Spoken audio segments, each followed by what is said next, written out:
Then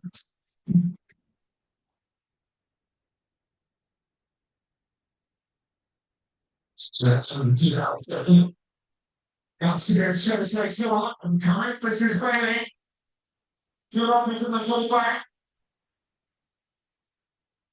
Straight Mexico, Mexico, if it just sells itself completely the right into the challenge, chasing across the ball, he misses it.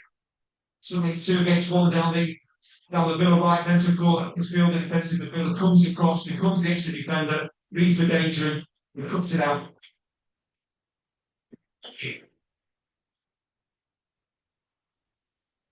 Then what's this? Sergio and Sommer seeking to combine. Perhaps this plays a pot.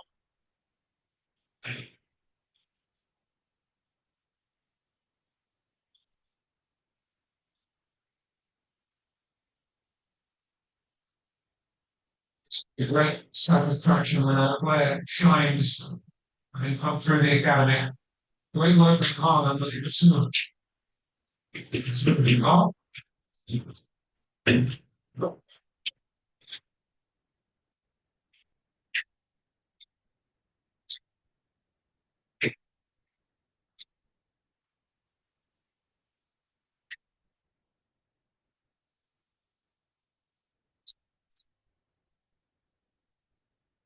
Relatively pleased to get to half time just to go down.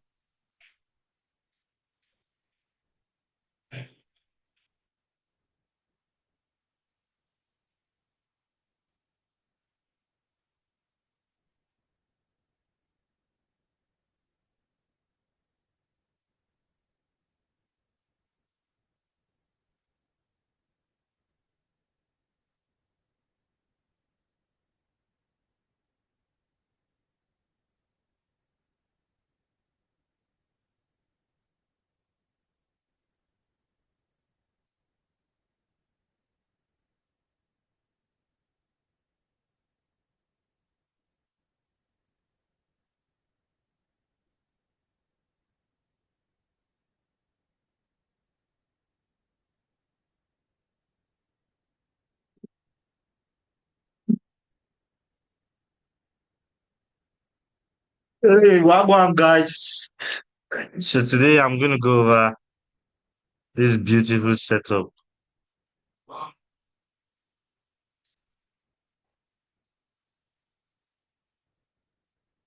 Okay.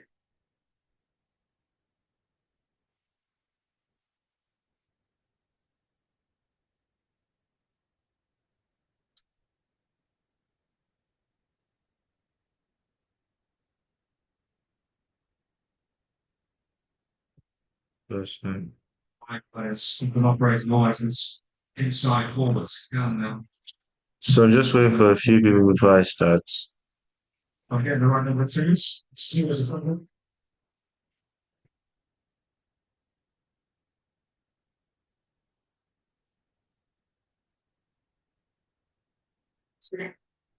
Number 60.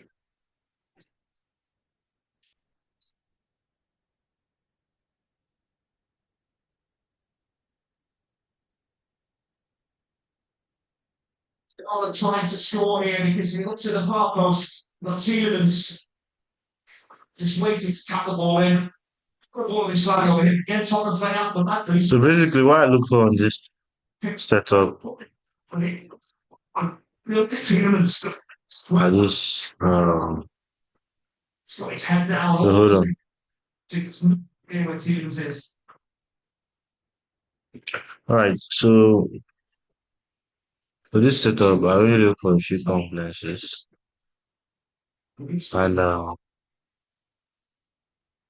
number one priority is liquidity because that is what moves the market.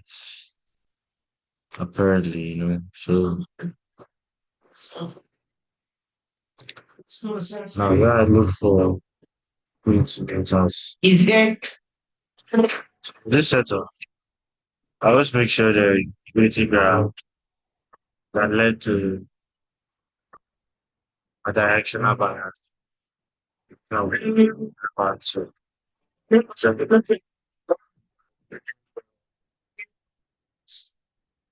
a liquidity grab to the downside. A liquidity grab then to the downside. So as you can see over here, what I have here is basically what I'm saying. So if you look closely, you're going to see that this high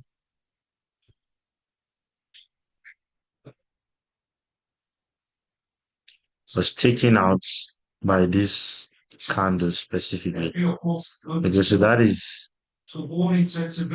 my other block and my point of interest. Okay, so it's not just this liquidity graph that validated it. I also had or saw a break of structure. So that is my second confluence. For one confluence, I look for a liquidity graph, and then number two confluence, I look for a break of structure. All right, so now we have a break of structure to the downside, which means we're looking for sales. Okay, so now this is the other confluence that I look for is engagement, or rather still liquidity. But now this one is not a liquidity grab before the break of structure. It is a liquidity grab after the break of structure.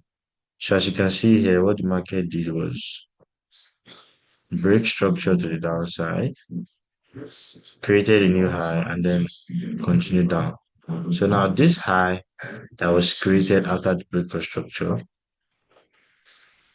is my inducement, or rather liquidity. Okay, so that is my third confluence. There has to be a liquidity graph first of all, then a break of structure second of all, and then for the third confluence, we need another liquidity after the break of structure.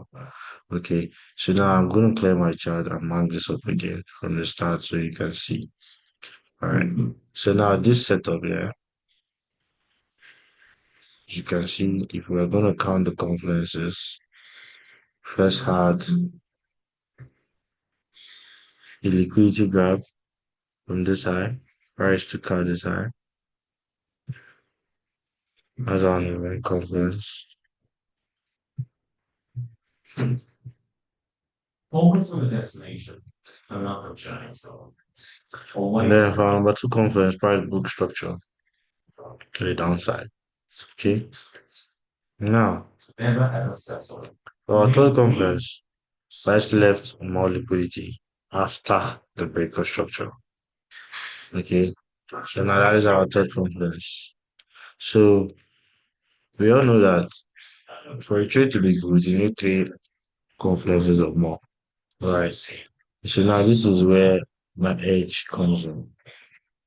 Okay. So the edge I'm talking about is me having more confluence aside these three basic ones. So these are like my basic confluences. These are the most important confluences of my setups. You understand? Like this has to, it's a must. If one is not there, there is no setup. You understand? So now, another confluence I like to look for is fair value gap in between the other blocks and the breaker structure. Okay. Or an imbalance after the breaker structure. Okay. So we have this huge gap there that eventually needs to be filled. So as you can see, yeah, I had my entry was over here. Why? Because I usually try to take my entry from 50% of the other block. Okay. So now this is the other block, meaning the last candle I took out the liquidity. So I like to take my entry at 50% of it. That's why I had my entry there. And then sometimes price likes to call to the 25%, I mean the 75% before it drops. So I usually have my over leverage entries there. Like this is where I go big, or usually at the high that was taken out. Okay. So now all we need to wait for is price to come back down, take out this liquidity, Okay, and then sell down. So now my trade management skill is something I'm definitely working on, and I'm getting better each day. So now what I do is I have my stop loss behind the other block, and then my take profits at the beginning of the retracement, which gives me a very massive risk to reward. As you can see, we have a 1 to 30 risk to reward on each trade. And that is just at the 50% of this entry. If we were to take from the 75% or the high that got taken out, you can see we have a 1 to 65. So if we reach $100 on this trade, we're entitled to 6,000 something dollars, $6,900. You take it to $1,000 account, I mean, with the $1,000 lots, let's say stop loss, you're making about $69,000.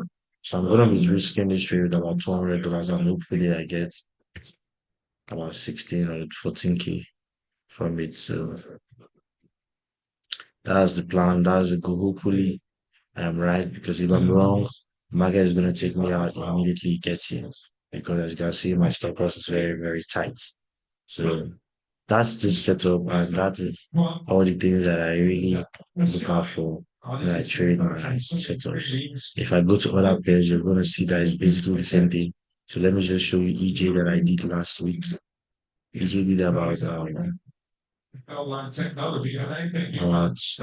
same thing, 1 to 30.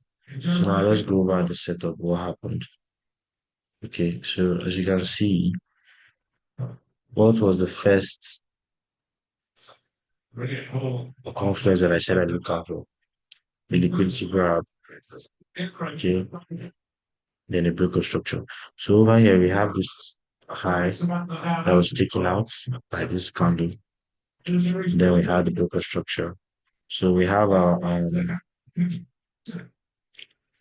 it's a difficult center forward skull is in the right place. Well, our first conference. So yeah. Right now, the woman inside. So we have our second conference here, breakout structure. And then we have our third conference here. Now he misses it. He kicks it. Liquidity after the breakout structure. This liquidity immediately after the breakout structure, liquidity rewards is formed. So now all I had to do was just wait for this market to come to this kind of break, okay? So like I said, I usually take the 50% of the entry or 75%. Okay. So as you can see, this is the 50% of this entry or this other block.